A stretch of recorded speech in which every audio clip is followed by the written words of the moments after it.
Bismillahirrahmanirrahim. Assalamu alaikum. So guys, welcome to my YouTube channel Knowledge for Students. So guys, आज हम English की दूसरी class के साथ हाजिर हैं.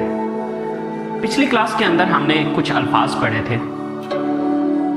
आज हम उन अल्फाज को जुमलों की सूरत में इस्तेमाल करना सीखेंगे. देखिए, जब भी हम बात करते हैं तो हम वो बात जुमलों की सूरत में कर रहे होते हैं. बेसिकली जुमला या सेंटेंस क्या होता है? सेंटेंस असल में मुख्तलिफ अल्फाज को हम जो एक सही तरतीब में लिखते हैं या बोलते हैं उसको जुमला कहा जाता है. सो गाइस, आज हम सीखेंगे कि इन अल्फाज को जुमलों की सूरत में कैसे लिखा जाता है. तो चलें गाइस, स्टार्ट करते हैं. How to make a sentence, कि एक सेंटेंस हम किस तरह से बनाते हैं. So for making a sentence what we need, हमें सेंटेंस बनाने के लिए क्या चाहिए, किस चीज की हमें जरूरत होती है. So let's see. So guys, first of all we need a subject. सबसे पहले हमें एक जुमला बनाने के लिए क्या चाहिए? सब्जेक्ट चाहिए. The second thing, verb. दूसरी चीज जो हमें चाहिए इसमें वो चाहिए verb. And the third thing would be object. जो तीसरी चीज हमें इसमें चाहिए वो है हमारा ऑब्जेक्ट. अब बात यह है कि हमें ये चीज समझने की जरूरत है कि ये सब्जेक्ट क्या है, वर्ब क्या है एंड ऑब्जेक्ट क्या है. ओके, बेसिकली ये हमारे जुमले की तरतीब है कि जो हमने अल्फाज को अरेंज करना है, जो अल्फाज को हमें एक तरतीब में लिखना है वो हम इस तरतीब में लिखेंगे. सबसे पहले हम सब्जेक्ट लिखेंगे, उसके बाद वर्ब लिखेंगे और उसके बाद ऑब्जेक्ट लिखेंगे. बट सबसे पहले ये समझ लेते हैं कि ये सब्जेक्ट क्या है, वर्ब क्या है एंड ऑब्जेक्ट क्या है. So let's talk about that. तो सबसे पहले हम ये समझते हैं कि सब्जेक्ट क्या चीज है. So guys, subject is a word or a phrase which shows who or what does the action in a sentence. A word, एक लफ्ज और a phrase या फिर एक phrase which shows, जो कि जाहिर करता है who, कौन, और what या फिर क्या does the action, काम करता है in a sentence, जुमले में. यानी कि एक ऐसा लफ्ज या फिर एक ऐसा फ्रेज जो कि ये जाहिर करता है कि जुमले में काम कौन कर रहा है या क्या चीज है जो जुमले में काम कर रही है. तो शॉर्टकट में अगर अपने अल्फाज में कहना चाहूं तो मैं ये चीज कहूंगा कि जुमले में सब्जेक्ट कहा जाता है उसको जो काम करने वाला होता है. तो शॉर्टकट ये कि काम करने वाले को सब्जेक्ट कहा जाता है. फॉर एग्जाम्पल, मैं कॉलेज जाता हूं. अब ये एक सेंटेंस है या ये एक जुमला है. अब इस जुमले में मुझे ये देखना है कि ये काम कौन करता है. मैं कॉलेज जाता हूं, तो ये काम कौन करता है? कॉलेज कौन जाता है? मैं जाता हूं. तो मैं यहां पर क्या है? सब्जेक्ट है. सेम लाइक दैट,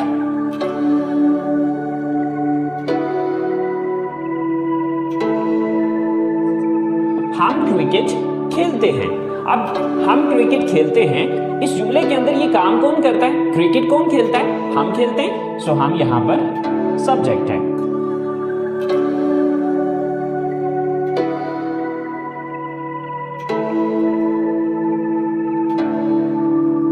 गाय घास खाती है.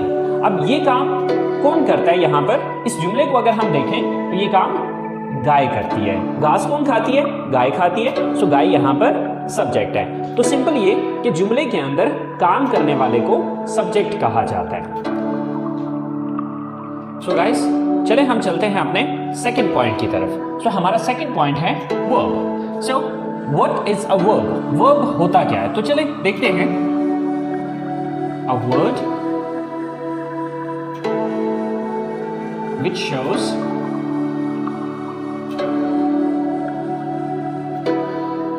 the action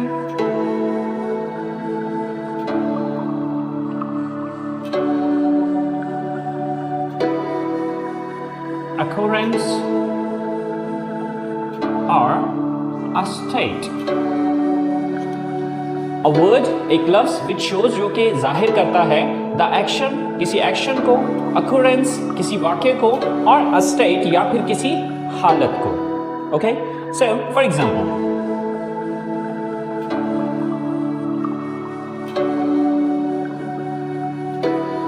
मैं कॉलेज जाता हूं. सो यहां पर काम करने वाला कौन है? मैं हूं. तो मैं हो गया सब्जेक्ट. लेकिन अब देखना यह है कि मैं करता क्या हूं. सो जाता हूं, ये यहां पर हमारा वर्ब है. सेम लाइक दैट,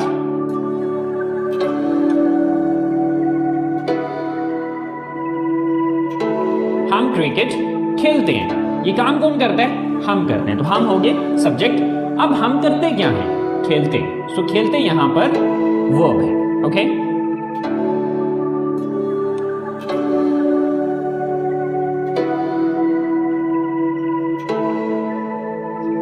आप इंग्लिश सीखते हैं. ये काम कौन करता है?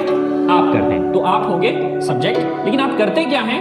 सीखते हैं. तो सीखना वर्ब है. ओके, अगर मैं शॉर्टकट अपने अल्फाज में इस चीज को बयान करूं तो वर्ब कहा जाता है जुमले के अंदर जो भी काम हो रहा होता है. यानी कि सिंपली पहले नंबर पे आपने ये देखना है कि काम करने वाला कौन है.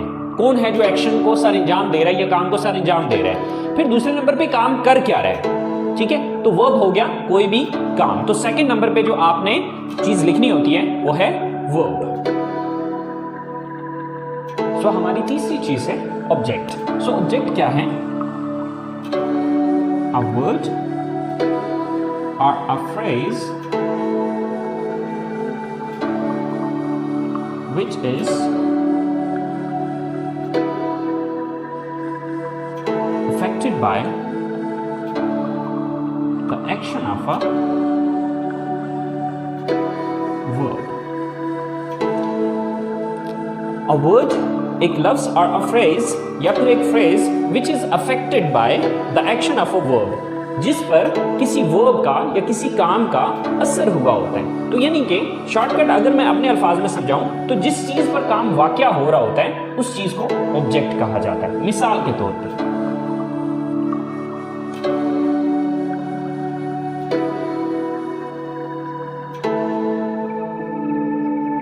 मैं इंग्लिश पढ़ाता हूं. अब ये एक जुमला है.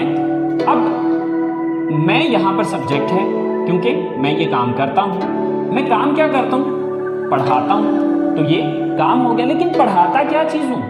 ये पढ़ाने का मतलब किस चीज पे हो रहा है? इंग्लिश पे. तो इंग्लिश यहां पर ऑब्जेक्ट है. Okay, so same like that,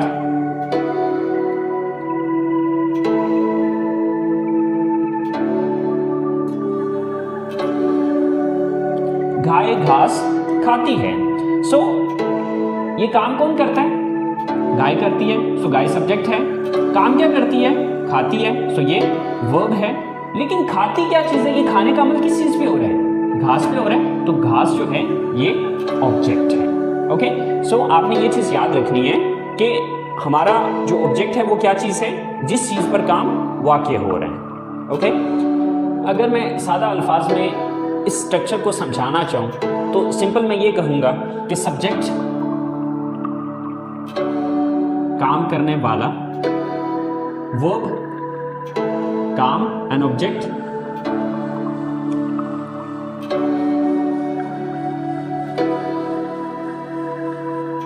जिस चीज पर काम हो रहा हो. जब भी आपने एक उर्दू जुमले को इंग्लिश में लेके आना है तो उसके लिए आपने इस तरतीब को फॉलो करना है या इस ऑर्डर को, इस अरेंजमेंट को फॉलो करना है कि सबसे पहले आपने उर्दू जुमले के अंदर ये चीज़ देखनी है कि इस जुमले में काम कौन कर रहा है. सबसे पहले उसकी इंग्लिश लिखनी है. दूसरे नंबर पे फिर ये देखना है कि ये बंदा या ये चीज़ काम क्या करती है, उसकी इंग्लिश लिखनी है. और उसके बाद फिर तीसरी चीज़ आ जाएगी कि ये चीज़ नोटिस करनी है कि किस चीज़ पर वो काम करता है. ओके, इस तरतीब को फॉलो करते हुए आप हज़ारों के हिसाब से जुमले खुद से बना सकते हैं अगर आपको उन अल्फाज की इंग्लिश आती हो. तो चलें गाइस, कुछ एग्जाम्पल्स देखते हैं, कुछ उर्दू स्टेटमेंट्स बनाते हैं और उनको इंग्लिश में ट्रांसलेट करके देखते हैं. तो सो गाइस शुरू करते हैं. ये हमने कुछ 4-5 स्टेटमेंट्स लिखी हैं. अब इन स्टेटमेंट्स को हम इंग्लिश में ट्रांसलेट करके देखते हैं. तो गाइस हमने फॉलो करना है इस स्ट्रक्चर को. ओके, तो आप देखिए कि सबसे पहले हमें क्या लिखना है. अब इस जुमले को हम इंग्लिश में ट्रांसलेट करना चाह रहे हैं तो सबसे पहले हम ये चीज़ देखेंगे कि इसमें सब्जेक्ट कौन है. सब्जेक्ट किसको कहते हैं? काम करने वाले को. मैं किताब पढ़ता हूँ। तो अब इसमें सबसे पहले मैं ये नोटिस करूंगा कि ये काम कौन करता है इस जुमले में। तो ये किताब कौन पढ़ता है, तो किताब कौन पढ़ता है, मैं पढ़ता हूँ। तो मैं की इंग्लिश सबसे पहले लिखी जाएगी। तो मैं की इंग्लिश क्या है, आई। ओके, इसके बाद सब्जेक्ट मैंने लिख दिया। इसके बाद दूसरी चीज आ जाएगी वर्ब। वर्ब किसको कहा जाता है, काम को कहा जाता है। तो अब देखना यह है कि मैं काम क्या करता हूँ, तो मैं पढ़ता हूँ। मैं किताब पढ़ता हूँ, तो मैं काम कौन सा करता हूँ, पढ़ता हूँ। तो अब दूसरे नंबर पे जो मुझे इंग्लिश लिखनी होगी वो पढ़ना की इंग्लिश है। तो पढ़ना की इंग्लिश क्या है, रीड। I read. दो चीजें होगी। अब तीसरी चीज के पढ़ता क्या हूँ, ये पढ़ने का अमल किस चीज पे हो रहा है। अब देखिए इसकी इंग्लिश में लिख चुका हूँ, इसकी इंग्लिश भी हो चुकी है। तो ये पढ़ने का अमल किस चीज को पढ़ा जा रहा है, किताब को पढ़ा जा रहा है। तो किताब की इंग्लिश तीसरे नंबर पे आ जाएगी। तो किताब की इंग्लिश होती है बुक। तो आपकी यही स्टेटमेंट जो आप उर्दू में ये कह रहे हैं कि मैं किताब पढ़ता हूं, इंग्लिश में ये होगा I read book. Okay, same like that the next statement is हम खाना पकाते हैं। तो अब सबसे पहले हम इसमें ये देखेंगे कि काम करने वाला कौन है, ये काम कौन करता है। तो ये काम करता है हम की इंग्लिश क्या होती है, वी। ओके, सेकंड नंबर पे आ गया काम। कि अब हमें ये देखना है कि ये काम हम करते क्या है, क्या काम करते हैं। इस जुमले के अंदर हम काम क्या करते हैं, पकाते हैं। तो पकाना की इंग्लिश क्या होती है, कुक। We cook. ओके, पकाते क्या चीज है, ये काम किस चीज पे हो रहा है, तीसरी चीज है ऑब्जेक्ट। ठीक है, तो पकाते किस चीज को है, खाने को। We cook the food. Okay, so your statement is complete. हम खाना पकाते हैं, in English we cook the food. हम खाना पकाते हैं. Same like that, we move to third statement. Our third statement is आप इंग्लिश बोलते हैं. So सबसे पहले ये देखना है कि ये काम कौन करता है. सबसे पहले सब्जेक्ट देखना है, काम करने वाला कौन है, आप है. आपकी इंग्लिश क्या है, you. Okay, काम क्या करते हैं, बोलते हैं. So speak. Third thing कि बोलते क्या है, इंग्लिश से English. So your complete statement is you speak English. वो कपड़े खरीदती हैं, मतलब वो काम कौन करता है, वो, यानी कि वो ज्यादा है, वो लेडीज हैं, वो लड़कियां हैं. सब वो जमा की इंग्लिश क्या होती है, they. फिर काम क्या करती हैं, वो खरीदती हैं, buy. they buy. खरीदने की क्या चीज है, कपड़े से क्लोथ्स. They buy clothes. वो कपड़े खरीदती हैं. Same like that the last statement is Asim और आमिर क्रिकेट खेलते हैं. सो काम कौन करता है, आसिम एंड आमिर. आसिम एंड आमिर, ये दोनों काम करते हैं. तो सबसे पहले हमने सब्जेक्ट लिखा, देन काम क्या करते हैं, खेलते हैं, प्ले. क्या चीज खेलते हैं, cricket.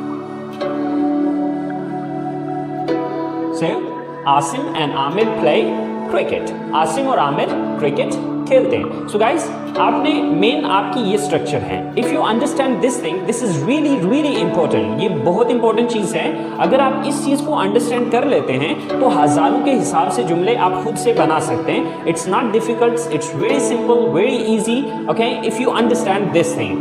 This is the main point. ये हमारा मेन पॉइंट है. और अगर आप इस चीज को समझ जाते हैं तो आप आसानी से हजारों के हिसाब से जुमले बना सकते हैं, अगर इन अल्फाज की आपको इंग्लिश आती है. ओके, सो गाइस, आज हमने सीखा कि एक सिंपल सेंटेंस बनाने के लिए हमें किन चीजों की जरूरत होती है. तो हमने समझा कि हमें 3 चीजों की जरूरत होती है. Number 1 subject, number 2 verb and number 3 object. Subject मैंने बताया कि काम करने वाले को सब्जेक्ट कहा जाता है. ये आपकी सबसे पहली चीज है जो आपने उर्दू से इंग्लिश में ट्रांसलेट करते हुए सबसे पहले नंबर पे रखनी है. दूसरे नंबर पे आ जाएगा वर्ब. वर्ब कहा जाता है किसी भी एक्शन या किसी भी स्टेट को, मतलब किसी भी काम को आप सिंपल अपने अल्फाज में काम कह सकते हैं. कि देखना ये है कि जो काम करने वाला है वो काम क्या कर रहे हैं. और फिर तीसरे नंबर पे ऑब्जेक्ट, यानी कि ये काम किस चीज पर हो रहा है. बस ये तरतीब आप अपने जहन में रखें और इस तरतीब को मद्देनजर रखते हुए आप हजारों स्टेटमेंट्स आसानी से खुद से बना सकते हैं. सो गाइस, ये आप लोगों का होमवर्क है. 10 स्टेटमेंट्स हैं जो कि एज अ होमवर्क मैं आप लोगों को दे रहा हूँ. ओके, सबसे पहली स्टेटमेंट है हम किताबें खरीदते हैं. नंबर 2 वो म्यूजिक सुनते हैं. नंबर 3 आप फिल्में देखते हैं. नंबर 4, मैं बर्गर पसंद करता हूँ। नंबर 5, हम चाय पीते हैं। नंबर 6, आप कंप्यूटर इस्तेमाल करते हैं। नंबर 7, मैं फुटबॉल खेलता हूँ। नंबर 8, आप उर्दू बोलते हैं। नंबर 9, अली और साकिब कॉलेज जाते हैं।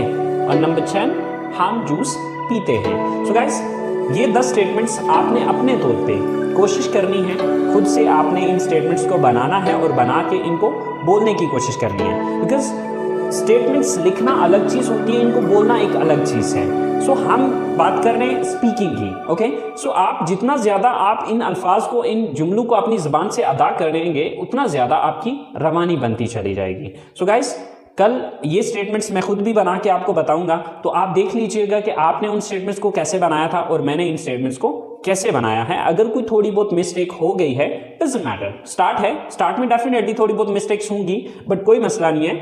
आपने कोशिश करनी है अपनी तरफ से इस काम को करने की, and with the passage of time इंशाल्लाह आप अपने अंदर चेंजेस देखेंगे कि आप इस चीज़ को इम्प्रूव कर रहे हैं। सो गाइज, उम्मीद करता हूँ आपके आज के लेसन को आप लोगों ने एंजॉय किया होगा, एंड इंशाल्लाह जिंदगी रही तो मुलाकात होगी आपसे अगले लेसन के साथ। Wish you all the best. So अल्लाह हाफिज़।